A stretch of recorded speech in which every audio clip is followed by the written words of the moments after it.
Nice to meet you. Thank you for coming. Pleasure to meet you. Jim McGovern from Nice to Massachusetts. meet you. Nice to meet you. Thank you very much that you're here. President, Hi good to again. see you again. Yes. Yes. You're welcome. Hi, Mr. President. Jason Crow from Colorado. Nice to meet you. Adam Schiff from California.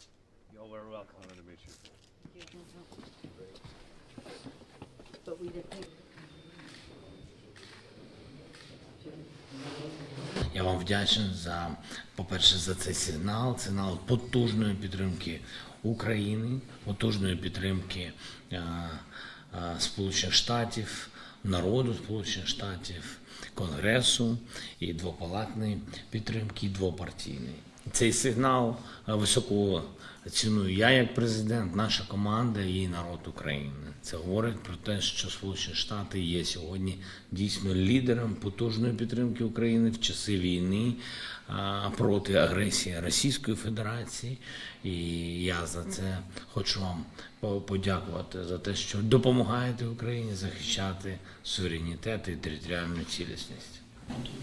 We believe that we are visiting you to say thank you for your fight for freedom, that we are on a frontier of freedom, and that your fight is a fight for everyone.